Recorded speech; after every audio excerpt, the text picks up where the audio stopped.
Khan here, 4 seconds out with the victorious Stevie McKenna. Stevie, relentless is the word that's going around on social media. Certainly looked it. Yeah, it was an exciting fight, that one. I really enjoyed it. I went in there and had fun. Tough man, Darren Tetley. I hit him with some good shots, and I don't know how he took them, but happy with the performance and a good statement. Let's just rewind slightly before we get into the actual fight action. I've always seen you, when you get your weigh-ins, and you always bring the intensity. You've had people try and match that with you, but something went over the line for you to want to push him and get that spite out of you. What was it about Tetley this time around that kind of brought that out of you at the weigh-in? Yeah, well, he was in my face, and if you want to touch heads with me, you're going a long way away. I'm going to push you off me, but it was all he wanted me to get revved up for this fight. He wanted me coming out swinging, and I knew he was tough. I knew I wouldn't blow him out of there in 1 or 2 rounds, but I went in with the intentions of sticking to what I do best, and that's hurting. Did that bring that extra bit of spite out you in that performance? Nah, it didn't really. I'm spiteful. See, once I step through them ropes, it's life or death for me. Boxing's too tough a business to be in there, without taking it serious. And every fight I go in, I look. I'm fighting for my life, and I'll do anything it takes to win. Tell me where you feel, or what you were seeing in the ring to set up the success that you were having to get the victory. When I let my shots go, I was really successful. I broke them down. I worked on the inside in the earlier rounds, and once I broke them down, and I let my punches go, that's when I was really doing well. And Tetley's a tough man. He's been the distance with decent fighters, good fighters, and I knew it wouldn't be an easy task, but I got there in the end and made a statement. Were there areas that you feel you could have improved on tonight? Yeah, definitely. There's always room for improvement, but as I step up the levels, I know what I'm capable of, and not many fighters can handle my work rate. I'm savagely strong physically in there as well, so I don't really get tired. I train savagely hard in the gym. I don't take any breaks all year round. I just go into caveman mode, and I train like an animal, but you have to be like this in this game. It's too dangerous a sport. Mick and Ben happy with your performance?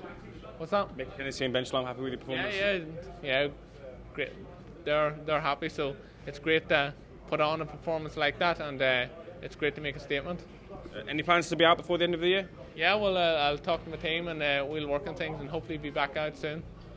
Any targets in mind now that you got the victory over Darren Tetley out of the way? It doesn't matter, who. I've been calling out a lot of fighters. A lot of them don't want to know. I called out Josh Taylor tonight.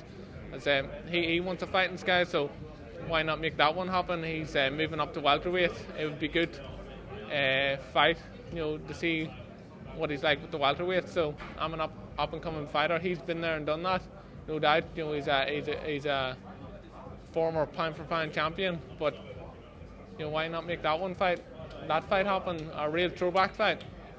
Hold on, Josh Tetley, for a second. Just finishing up on Darren Tetley. Look, not that your resume is lacking in any sort of way, but do you feel like a kind of recognised British name was needed on the resume, building up to getting to where you want to be? Yeah, definitely. I took that fight in 2 weeks' notice.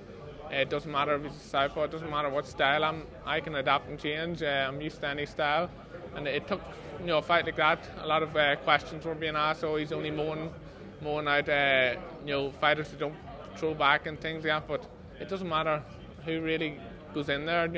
It's me and them, and I'm always going to come out on top. You and your brother are never afraid of calling out established fighters, real quality fighters too. First of all, what is it about Josh Taylor that you have your eye on? Why Josh specifically? Well, he'd been looking to fight. I seen he was linked with Marco. I tried him, too long. I'm forgetting about him. So why not make the Josh Taylor fight happen now that he's moved up to welterweight?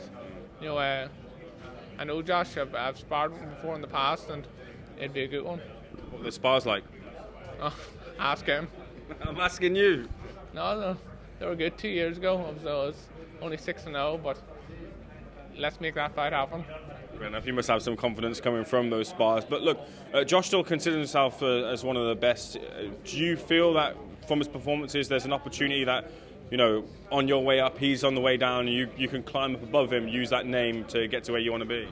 Yeah, well, it's good fight for me at this stage of my career. He has been there and done that, but if he wants a proper test and see what he's like in the welterweights, maybe he wants a fighter like me that's up and coming. Maybe he wants a fight like that. So it's a good TV fight.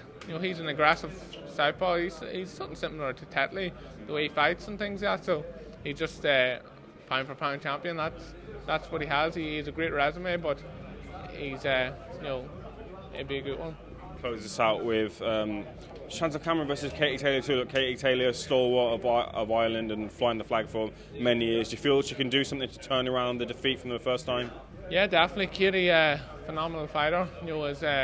The first one was a close fight. Cameron came out on top, but Katie Taylor's a very talented fighter and can adapt and change things. So I'm looking forward to that fight. It's a 50-50 fight again, no matter what.